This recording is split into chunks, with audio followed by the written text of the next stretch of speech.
Good day, everyone. Welcome to the daily podcast broadcast. I hope everyone is in high spirits today. Hope this message greets and greets you with divine timing. So, if you have any topics that you'd like me to cover, please let me know what those topics are. Send me a text or direct message on Instagram or Twitter at Agent K21 or at Agent K21 Podcast on Instagram. If you'd like a shout out or a feature, please holla at me. Holla at your girl. Today is an interesting day, to say the least. Today is interesting, to say the least. You know, my philosophy is always go with the redirect. Go with the flow, go with the redirect. And today I was going to talk about a topic that I think we all know of and know a lot of, but we have very little experience with, and that is love. What it is and how do we give it to ourselves and to others? Well, you can't give what you don't have. So if you don't have mastery of self-love, you're giving from an empty source. Mastery of self-love is essential for love of anything else. But there are many ways to get to it. So before I jump right into topic, I'm going to say, how's everyone's day? Everyone take a deep breath and let it out. Okay, it's all right. Wherever you are, wherever this is meeting you and greeting you, you are just fine and right where you need to be. So the topic is love versus lust. Now, before I even get into it, I want to say there's no judgment, there's no shame, there's no condemnation, there's none of that on this channel. So if you want to do that, you can take that somewhere else. Go ahead and hang up your judgments at the door, because this is a safe place and we're talking about whatever we want to talk about here. And so I'm going to trust my reroute, because everything has been hijacked and everything has been interesting today, to say the least. But we got to keep the show going. We got to keep it moving. And anytime you're tested beyond what you think is your limits, keep going. Go further. Show and prove yourself wrong. Remind yourself that you got this. You can do this. You got this. You were made for this. Let me say this. Whatever life throws at you, whatever life gives you, you know the saying, if life gives you lemons, make lemon juice. You know that saying. Well, I'm just going to say, you were chosen for this life for a reason. You were strong enough for it, and there's nothing you can go through that you're not capable of getting through. And so we're going to talk about love today. Love versus lust. Now, I mentioned on my episode of Sexual Healing, I mentioned lust is a lack state. That is a divided state. No one comes into the world lusting. No matter how much we think people are born with just lust in their hearts, no one comes into this world of lust, because lust is a lack mindset. Now, of course, these are just my opinions. I'm just throwing this out here. I think that there seems to be this perception that if you love something, that it loses its value somehow. That, as far as relationships go, that it loses its spark, it loses its stamina, it loses its finesse. That's so not true. If anything, love actually is the bridge to, I think that we think, at least for myself, sometimes you can think, oh, this lust is so, you got the sparks, you got the energy, you got this going for you, but it's from a lack state. So what do you get from lack besides more lack? So if you're in a lust state with anything or anyone, it is a self-centered state, and you don't really get anything from that. All you do is take more energy from yourself in that state. And I think that some of us can run from love because we think that it's going to lose the spark, it's going to lose the energy, it's going to lose the passion. But that's the opposite. Now, I think a lot of us don't really know what love is and don't really know how to give love, because we've never seen love. We don't know what it is. It's very foreign to us. So We have these illusions of what love is. We have the media painting a picture of what we think love should be, but it's not really, none of those are really good, accurate descriptions of what love actually is. And so I want to start by reading this quote that I saw recently, because I think that we can get our wires crossed and just have such painted illusions and painted these negative realities of what love is. So we're going to talk about what love is not. And I saw this quote, and I want to read it because there are genuinely good people, loving people who can feel like, why love anymore? But let me just encourage you and say, never stop loving. Love is the greatest of all. So never stop loving. So I'm going to read this quote to you. It says, sometimes we give love to the wrong person, and we sit there and wonder, how could I have given love to that person? They don't even deserve it. Or what a waste of time. But the thing is, you shouldn't think about it that way. You should think of the fact that you were able to give love, because if you were able to give, that means you have it inside of you.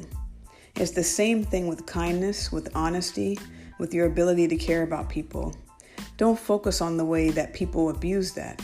Focus on the way that you have it within you, and that it makes you who you are. It makes you a beautiful person and a beautiful human being.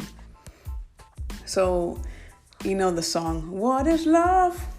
Baby, don't hurt me. Yeah, that one. Love will never hurt you, for one. People who don't know how to love will hurt you. But it comes from a fear of not knowing how to love ourselves, that we even feel that we could be misused or abused. All we have to focus on is the love and cultivate the love that we have for ourselves, and true love will be guided towards us. And, I can go into a whole podcast about relationships and attachment theory and dysfunctional relationships and et cetera, et cetera. But that's not what this one is about right now. This one is just about pure love, what it is, the difference between love and lust. So love is a state of abundance. Love abounds. Love is always present. Lust is a state of lack. It is always lacking. Therefore, it is always taking. It always takes. It never gives. Love gives. Love is the kingdom principle of what we all are. We all come from love. There's a quote, and now for me, God and love are interchangeable. God is love. Love is God. So if you go back to yesterday's episode about connection, when you connect to your higher self, you're able to give and receive love because you've given and received it to yourself, and you've received it and got it from the source. So a lot of us are deficient when it comes to how to properly love, because we've taken what other people have given us as love and defined it as love instead of what we've given to ourselves to define as love. And then we get our wires crossed because there are so many people who don't know how to love, and there's so many people with self-hate that we confuse that to be love. And then we get in relationships that confuse us more about what we think love is. And then we're raised by parents and societies and caregivers that don't really reflect what true love is. So I'm going to read something now. And this is my personal definition of what love is. This is the only way that I know how to love. And this is what I give to myself and to anyone that comes into my encounter. And so when I read things, I like to read them in 3 different ways. So I'm going to read it first how it is. I'm going to read it how I view the higher self. And then I'm going to read it how I'd like it to be and how it is for me. So what is love? Love is patient and kind. Love is not jealous or boastful or proud or rude. It does not demand its own way. It is not irritable, and it keeps no record of being wronged. It does not rejoice about injustice, but rejoices whenever the truth wins out. Love never gives up, never loses faith, is always hopeful, and endures through every circumstance. And that's one way of reading it. Now, I've said before, God is love, so I use love and God interchangeably. So here's how it sounds when you connect to the source, connect to the universe. Now, you can use this to interchange with whatever word you like to use, God, source, however, whatever religion or whatever spiritual connection you have. You can always replace any word and replace it with the word that is more valuable to you. God is patient and kind. God is not jealous or boastful or proud or rude. God does not demand its own way.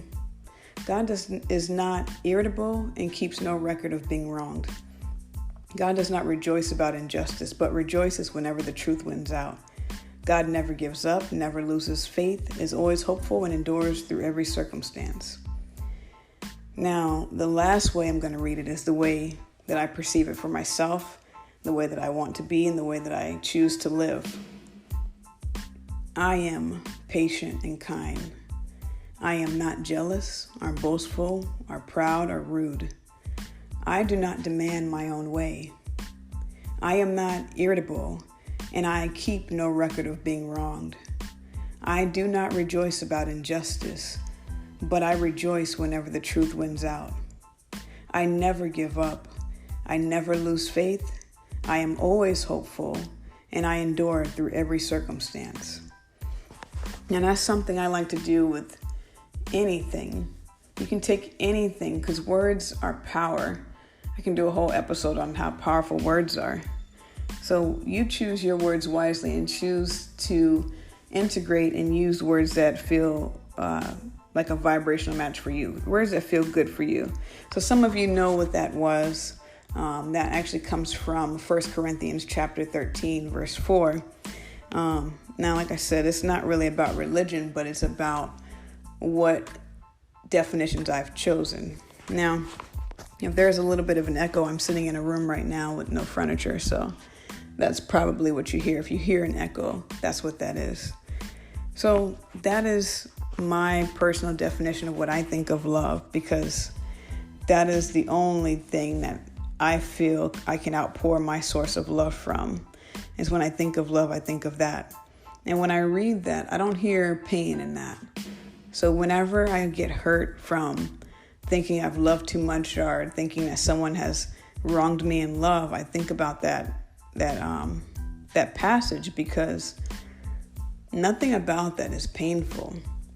So any pain I receive in attempting to love, it's either a lack thereof on my part or it's something going on with the other party. So let's get it out of our mind that love is painful, love is this, love is that. That's not love. It's people that don't know how to love themselves and others that cause us to feel that way. But we don't have to feel that way. We can choose another way of looking at it. And so, like I've said before, lust is lack, it's self-natured. It's, it's basically a foundation of nothingness. Love is a foundation of abundance. And so when you want to build your home or you want to build a sturdy foundation, start with the self first, because out of that pours everything. So if you're having a hard time with giving and receiving love, there's probably been some emotional neglect, and there's probably been some trauma, and there's probably some brokenness around love and instability around love. And so we can only receive what we give. We get what we give. And so the more that we give and pour into our own cup so that our own cup overflows, then we can allow the overflow to wash onto the other shores that are in the other cups that may be waiting. So I went to the web because I was like, you know what? I have my own opinions on this, but let me go to the web also to see the opinions on love versus lust, which is hilarious. One thing I want to say also is that there is a fine difference between fantasizing about someone that you love and lusting over someone. Because I think that a lot of times we think that, well, if we love them, we won't fantasize about them. Couldn't be further from the truth. There's a difference when you love someone and you have you have their best interests at heart, and you fantasize about them. First of all, there's nothing wrong with any of this, for one.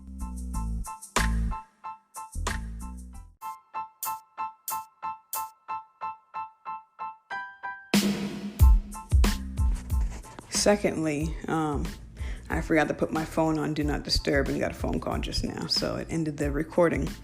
But secondly is that I think that fantasizing and adoring your partner, your person, is healthy and keeps the spark, if you will, in any relationship. So if you're feeling bad about being attracted or fantasizing about someone that you actually are with or someone that you have a connection to, relieve yourself from that, literally and figuratively. Relieve yourself from that, because there's absolutely nothing wrong with that. Because when you really love someone, you want their best interests at heart.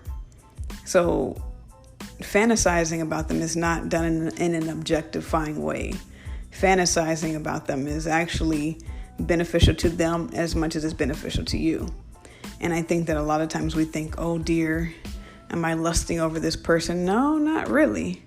Because lusting over someone is someone that you don't even have. Lust comes from a want state. I want this, but I don't actually have it. You know what I mean? You're just wanting that. You're just daydreaming and reminiscing even if about that, but you're not really having it.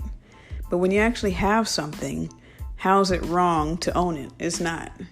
So if you have something or have someone and you find yourself daydreaming, fantasizing, whatever about it, it's okay because you have it. It's not like you're wanting something that you don't have. You already have this thing.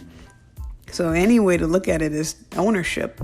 You're just saying, look, I am proud of what I have, and I'm going to nurture it and replenish it by dreaming of it. Not even dreaming of it in a way that it's not yours. It's like, it's not even a dream. It's a reality. So, yeah, I think that some couples can feel and fear romanticizing their partner. There's nothing wrong with that.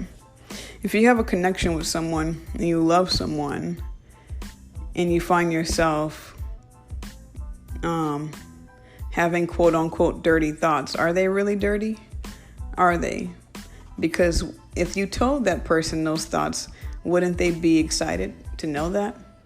Versus this person you're crushing over, or this person that doesn't even know you, and you tell them that, they're going to be like, oh snap, stalker alert. They're not going to feel loved by that. And I think that's the difference is, it's all about the intent. It's all about the feeling base behind it. So if you find yourself in a marriage or in a relationship or any type of partnership dynamic, and you feel bad for being attracted or bad for daydreaming about them, it's okay to say, you know what? I'm not doing anything wrong. This person knows how I feel about them. We have a mutual connection, etc., etc. It's actually healthy, It's healthy because that's why sometimes it can happen where people just get so bored. You shouldn't be bored, for one. If you're bored, that's an indication that something needs to happen. So love, I don't think is boring at all.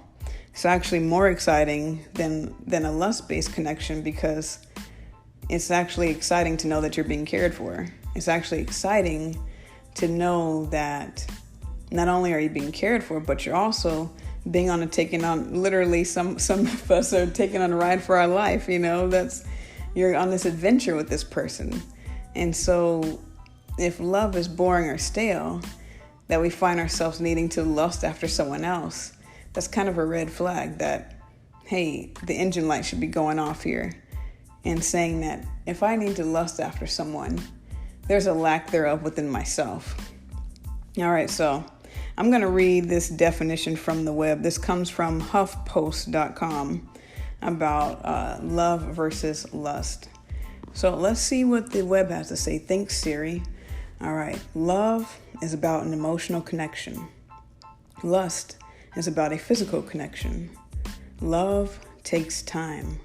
Lust is impulsive. Love goes deeper. Lust skims the surface. Love is steady and slow. Lust is short and sudden. Love increases with time. Lust decreases with time. Love is about them. Lust is about you. So if you're listening, anyone who's listening, I want everyone to know that I have an outpouring of love for everyone, because love does not have to be romantic. Love does not have to be anything other than what it is, which is purely energy, pure goodness, wholesome energy. So, I love my strangers just as much as I love my neighbors, just as much as I love my friends and my family. And it has different forms, of course, but it's all still consistent. It's still consistent with, it's about taking someone else's best interests. Now, Teal Swan has her way of saying that love is about taking the other person as yourself. Now, when we take someone as ourself, if we don't have a good self-concept, that's not really going to do us well. But when we have loved ourselves fully, completely, authentically, and honestly, we can love others to that same level of degree. And so when you love something, you take it as part of yourself. Now, that can be a scary thought for people who have a lot of self-hatred. And why would you want someone to take them as part of yourself if you haven't even taken yourself as part of yourself? But for those of us who have chosen to take ourselves as part of ourselves and to really look out for our own best interests, that's how you know someone can really love. It's because they have shown that they can really love themselves. They have taken their own best interests, regardless of anyone else, regardless of fears of connection and abandonment and all that other stuff. Above all else, have you taken yourself into accountability? Have you taken yourself as the main priority in your life? Because if you have not, that is a key for destruction. So when you see someone who gives and gives and gives of themselves and they're like, but I just love everybody. Yeah, I love for everybody. That's not really healthy. And that can be a sign of someone who doesn't really love themselves. Giving is not, I don't know if you remember what I just read about love, but it never said anything about giving. The only thing it does give is not up. It doesn't give up. So that's the only thing you got to do is don't give up on yourself. Don't give up on anything else. But it comes from the deep well of self-love to love anything and anyone else. And so, I just want to say be encouraged if you find yourself in those patterns of giving to others or self-sacrificing for others or doing anything that goes against yourself. Really question and say, do I love myself? Do I truly, really, purely, have I given what I keep trying to give away to myself? And if the answer is no, be honest with yourself and then be kind to yourself, because that's not your fault. You probably learned that along the way, that that's what love was. But anyone that doesn't love themselves is not really capable of loving anyone else. And so we might think that we're just so loving and people are so abusive to us, but that's not really the case, because if you love yourself, you're not going to let yourself be abused. And when I say that, I don't mean that you get yourself in a situation you need to beat yourself up about it. What I mean is when you've loved yourself, you're going to say, you know what, is this kind to myself? Would I be entertaining this? Would I be in this situation? And you might think, yes, because I just love this person so much, I'm going to self-sacrifice. But what are you sacrificing besides yourself? So if you find yourself in these patterns, you got to be kind to yourself for one, because this is what you thought love was, and this is what has been taught to you, and this is what has been programmed to you. So it takes a while to get out of a program. It takes a while to get out of dismantle a belief. So it's okay to be wherever you are. And if you find yourself throwing the phone or turning this off or whatever, that's okay. We're going to be triggered in our healing process. But true, authentic love comes from the well of self. And then from that, you're able to pour out to others. But if you find yourself continually being the butt of a joke or being misused or played or cheated on You don't have to look so deeply and be so mad at yourself and say, why did I attract this to myself? Take it for the lesson that it is. You did nothing wrong in that situation. You didn't deserve that kind of treatment. But now that you know, what are you going to do about it?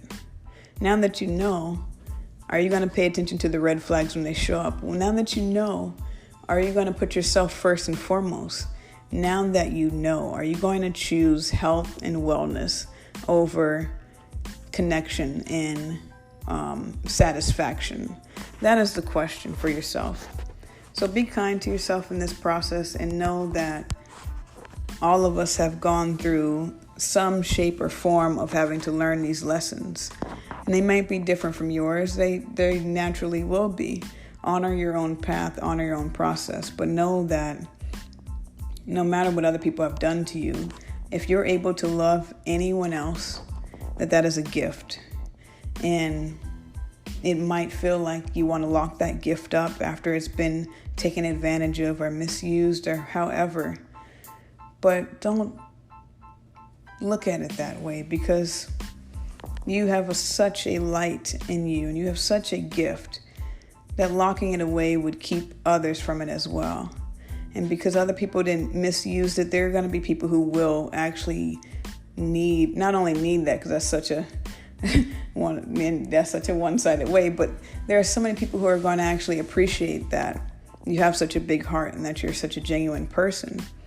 And so with that, keep yourself open. Allow yourself to let the energy of love flow to you and flow through you. And I know it's difficult after you have been through just such treatment. And it's easy and it's difficult. It's easy to blame yourself, and it's also difficult to blame yourself. The blame belongs to no one. The lesson belongs to everyone. So take this as a lesson learned. Take this as a moment to say, you know what?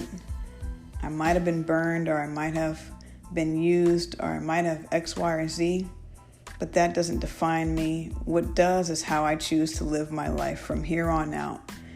And if you lock away the love that's inside of you because of what other people have done to you, you let them win. You let them win. And it takes a whole lot of forgiveness of self and others to get to the place where you can open yourself back up. But I see so many people hurting from malabusive relationships, emotionally neglectful relationships, one-sided relationships. And it's so difficult to get back out there. And, people ask me, how do you keep loving? How do you keep doing it? And the honest answer is I keep going back to myself. I keep giving to myself. If I have been hurt, I don't focus on the pain. I focus on the lesson. I focus on the growth. I focus on the healing. And it's not easy, but it's so worth it. And people are just like, but you're such a genuine person. How do you be just such a genuine person? I don't know. I really don't know. That's just my nature. But I learn. I don't just get out the ring and go back in for more. I get out the ring and I when you see the boxer outside the ring, what is he doing? He's drinking water. He's getting his muscles massaged. He's getting ready to go back, but not for the same type of fight, because now you have different tools. And so if you find yourself really having a hard time with love and relationships, etc., even if you're in a relationship, self-love and self-worth is so important, even in that relationship, because relationships are not the end-all, be-all. And the most important relationship you're in and always will be in is the one to yourself. And so nurture that. And I think a lot of people get so lost, myself included. I can get so lost in other things. And it's like, why? It's like, it's not even just why. It's like how, why, when, where, what. And you got to get back to filling your own cup. And so I leave this with you, that love is the greatest of all. Perfect love casts out all fear. So there's no reason to fear to give your love or to fear being loved. You're worth it, and you're so valuable to this world. So keep your head up, keep your chin up, and roll with the punches. Roll with rolling that blunt. I don't know. You got it. Just do it. And yeah, we out here. I hope everyone has a great rest of your day. And until next time.